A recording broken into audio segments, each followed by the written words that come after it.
আমার স্বামীরা থানায় আটকে রাখছে। রাখার পরে 3 দিন আমরা আমার স্বামীর সাথে দেখা করছি, খাবার দিয়েছি, দিয়ে চলে আসছি। চতুর্থ দিন 8 তারিখে যখন আমি খাবার নিয়ে গেছি, তখন আমাকে বলতেছে যে আপনার স্বামী এখানে নাই। তো কোথায় গেছে আমরা জানি না, তাকে আমরা গ্রেপ্তার করিনি। তারপর থেকে আমার স্বামী যে গ্রেপ্তার করছে এই বিষয়টা সম্পূর্ণ অস্বীকার করছে। গত বছরের 4 আগস্ট সাতক্ষীরা সদর থানা পুলিশ হেফাজত থেকে স্বামী জনির নিখোঁজের ঘটনাটি এভাবে বর্ণনা করছিলেন জেসমিন নাহার। 6 মাসের শিশুকে নিয়ে স্বামীর সন্ধান চেয়ে ঘুরেছেন আইনশৃঙ্খলা রক্ষা বাহিনীর দ্বারে দ্বারে। ততদিনে কেটে গেছে 11টি মাস। কোনো সন্ধান না পেয়ে উচ্চ আদালতের দ্বারস্থ হন স্ত্রী জেসমিন নাহার। নড়ে চড়ে বসে উচ্চ আদালত। গঠন করা হয় বিচার বিভাগীয় তদন্ত কমিটি।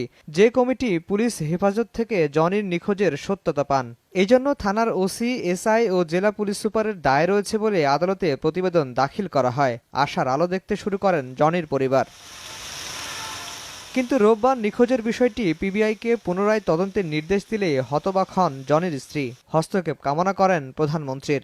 যদিও আদালত গুরুত্ব সহকারে বিষয়টি তদন্তে পুলিশ মহাপরিদর্শককে আদেশ দিয়েছেন। মহামান্য আদালত সন্তুষ্ট হয়ে এটা পুনরায় একটা তদন্ত প্রতিবেদনের জন্য পিবিআইকে একটা নির্দেশ দিয়েছে। সেখানে যে আসামিরা ছিল সেই আসামিরাও সেখানে স্বীকার করছে যে তার সাথে একই সাথে থানাতে রাখা হয়েছিল।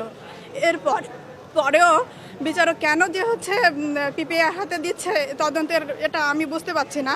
কারণ আমার এইটুকু বাচ্চাকে নিয়ে আমি প্রেগনেন্সি অবস্থায় এই পর্যন্ত আসছি। আমার অর্থনৈতিক ব্যাপার আছে, আমার বাচ্চাটা একে নিয়ে আমি কীভাবে রাস্তায় রাস্তায় ঘুরতেছি। এ মামলায় বারবার সময় আবেদন করায় রাষ্ট্রপক্ষের আইনজীবীর ভূমিকা নিয়ে সমালোচনা করেছেন জনির পরিবার। আগামী 3রা অক্টোবর এ বিষয়ে পরবর্তী আদেশের দিন ধার্য করা হয়েছে। আফজার হোসেন, সময় সংবাদ, ঢাকা।